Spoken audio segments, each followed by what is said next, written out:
Bonjour! Aujourd'hui, j'aimerais vous parler de la différence entre les thérapies traditionnelles, qu'on va appeler pour nos besoins les thérapies correctrices, et les thérapies en reconsolidation thérapeutique de la mémoire, qu'on va dire transformatrices.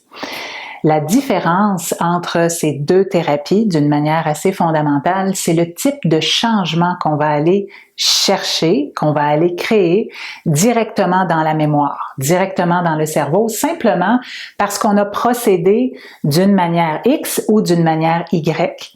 Et ça a changé le type d'expérience que le cerveau a vécu. Donc, ça change ce que le cerveau va enregistrer au contact de ces expériences-là. Alors, on va regarder un petit peu ce qui change tout entre une expérience A et une expérience B. Les thérapies qu'on dit correctrices, c'est des thérapies qui ont pour objectif d'aller corriger un symptôme, soit en enseignant des outils pour l'écraser le plus possible ou essayer de le contrôler le plus possible, ou des outils, des interventions qui vont permettre de vivre avec le symptôme ou d'apprendre à le contourner d'une manière ou d'une autre. Quand on fait ces interventions-là et qu'on enseigne ces outils-là et qu'on a un patient qui les apprend très bien, qui les absorbe bien, l'effet qu'on va aller créer dans la mémoire, c'est d'ajouter un apprentissage à côté de l'encodage qui générait le symptôme. Et ça a des impacts sur le coup, à court, moyen terme, c'est-à-dire qu'on va aller créer un soulagement. On peut arriver à changer certains comportements, on peut arriver à diminuer l'inconfort de certains états physiologiques, certaines émotions. Le problème, c'est que, étant donné qu'on n'a pas créé de changement directement sur l'encodage d'origine qui génère le symptôme, tôt ou tard, on est fatigué, on a une période plus stressante, on vit une situation nouvelle et là, on va voir que le nouvel apprentissage qu'on avait construit dans la mémoire, il tient plus la route. Et là, on va voir le symptôme ressurgir. Et maintenant, avec ce qu'on sait en reconsolidation de la mémoire, on peut plus appeler ça une rechute parce que, en tant que telle, la trace d'origine, elle n'a pas été changée par l'intervention. Maintenant, quand on travaille en reconsolidation thérapeutique de la mémoire, c'est complètement différent.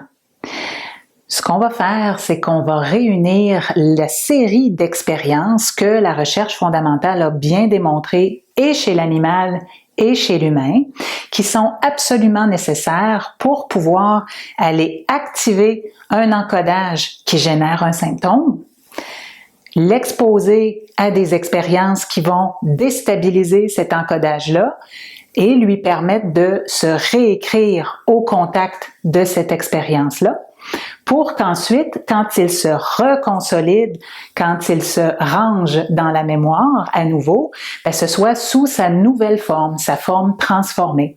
Et là, c'est intéressant parce que au lieu de créer un nouvel apprentissage dans la mémoire, une nouvelle trace, là, on s'en va directement agir et transformer la trace qui générait le symptôme. Et là, il y a plusieurs avantages qui découlent de ça. Premièrement, c'est un changement qui se maintient à long terme sans effort. C'est un petit peu comme si on avait changé le site web et que là, pour les mêmes mots-clés, Google va nous donner des références différentes. Ensuite, on n'a pas besoin d'un outil particulier pour maintenir nos gains. Encore une fois, parce que, étant donné que la trace a été changée directement en mémoire, on n'a pas besoin d'un outil. Lorsque le déclencheur est présent, la nouvelle réponse va tout simplement se manifester par elle-même. Et c'est sans effort. Alors ça, ce nouveau naturel-là, c'est ce qu'on veut offrir à notre clinique pour notre clientèle et c'est pour ça que à chaque fois qu'on peut, ce qui est la grande majorité du temps, c'est le type de thérapie qu'on va offrir ici. Alors, comme vous pouvez vous l'imaginer, On n'est pas là pour dire qu'il y a un type de thérapie qui est meilleur que l'autre. Chacune a sa fonction, chacune a son impact et dépendamment du contexte, dépendamment des circonstances, dépendamment du type d'expérience qu'on recherche même en psychothérapie, l'une option comme l'autre peuvent être parfaitement indiquées et parfaitement valables sur le plan clinique.